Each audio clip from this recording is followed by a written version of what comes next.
हिंदू धर्मात अक्षय तृतीयेला फार महत्त्व आहे. अक्षय तृतीयेचा दिवस खूपच शुभ आणि पवित्र मानला जातो. या दिवशी कोणत्याही मुहूर्ताशिवाय शुभ कार्य केले जातात, कारण ही तिथी एक शुभ मुहूर्त असते. धार्मिक शास्त्रानुसार अक्षय तृतीयेच्या दिवशी सोने खरेदी करणे अत्यंत शुभ मानले जाते. यंदाच्या वर्षी 10 मे रोजी अक्षय तृतीया आहे. सोन्याच्या दराने उच्चांक गाठला आहे. सोने हा महागडा धातू आहे आणि दरात झालेल्या प्रचंड वाढीमुळे अक्षय तृतीयेच्या दिवशी सोने खरेदी करणे शक्य होत नसेल, तर तुम्ही अशा काही वस्तू खरेदी करू शकता ज्या खरेदी करणे शुभ मानले जाते. सोने खरेदी केल्याने त्याचे सकारात्मक परिणाम मिळतात. तसेच घरात कधीही धन आणि धान्याची कमतरता भासत नाही, अशी मान्यता आहे. तर पहिली वस्तू आहे जव.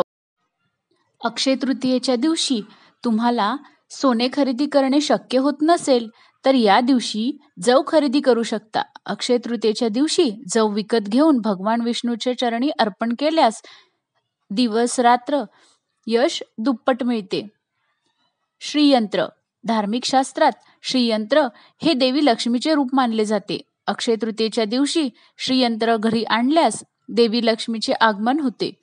तुम्ही या दिवशी श्रीयंत्र घरी आणले तर माता लक्ष्मी तुमच्यावर अत्यंत प्रसन्न होऊ शकते.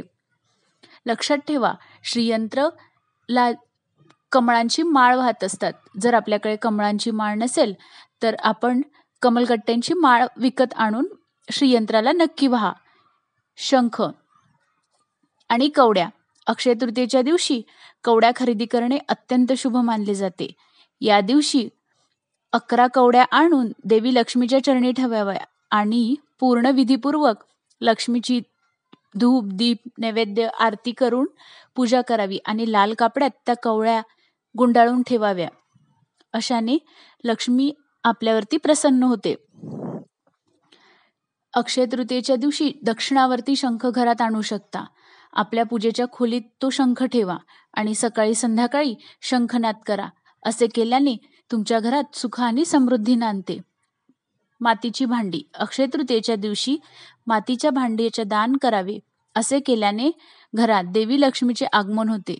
लक्ष्मी माता प्रसन्न होते आणि तुमच्या आयुष्यात सुख आणि समृद्धी येते. मीठ. मीठ ही अशी वस्तू आहे की जेवणामध्ये ही आवश्यक आहे. जर मीठ नसेल तर जेवणाला काही चव येऊ शकत नाही आणि मिठाला लक्ष्मीचे स्वरूप सुद्धा मानले जाते. त्यामुळे अक्षय तृतीयेच्या दिवशी तुम्ही आपल्या घरी सैंधव मीठ सुद्धा आणू शकता. गोमती चक्र. आपण अक्षय तृतीयेच्या दिवशी घरामध्ये गोमती चक्र आणू शकता. याची पूजा केल्याने असं म्हणतात की ते भगवान विष्णूला प्रिय आहे आणि भगवान विष्णू जिथे असतात तिथे माता लक्ष्मी त्यांच्या पाठोपाठ येते. त्यामुळे आपल्याला जर अक्षय संपत्ती हवी असेल तर अक्षय तृतीयेच्या दिवशी नक्कीच खरेदी करा गोमती चक्र आणि देवी लक्ष्मीच्या पायापाशी त्याची पूजा करा आणि आपल्या तिजोरीमध्ये लाल कपड्यामध्ये बांधून ठेवा. ह्याने आपल्याकडे नक्कीच लक्ष्मी आकर्षित होईल. गाय आणि वासरू. आपण अक्षय तृतीयेच्या दिवशी गाय आणि वासरू ह्यांची प्रतिकात्मक मूर्ती विकत आणू शकता. ती मातीची असू शकते, ती पंचधातूंची असू शकते, ती चांदीची असू शकते. आपल्याला हवं असल्यास आपण ह्या गाय वासरूची रोज पूजा करू शकतो. ही पण माता लक्ष्मीचेच स्वरूप एक गाय असते. त्यामुळे आपण ह्या अक्षय तृतीयेला गाय वासरूची प्रतिकात्मक मूर्ती घरामध्ये आणून ती पूजू शकता. तर काही वस्तू अशा आहेत की ज्या आपण दान करू नये.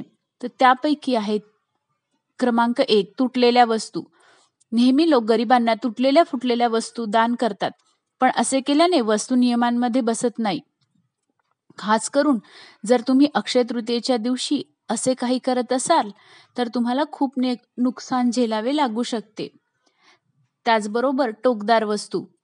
टोकदार वस्तू ह्या वास्तुनियमानुसार असे मानले जाते की जर तुम्ही ह्या दिवशी टोकदार वस्तूंचे दान करीत असाल तर तुमच्या कुटुंबियांच्या आपसामधील संबंध बिघडू शकतात. मी आशा करते की तुम्हाला आजचा व्हिडिओ आवडला असेल. असाच नवनवीन माहितीपूर्ण व्हिडिओसाठी आपल्या चॅनलला नक्की सबस्क्राईब करा.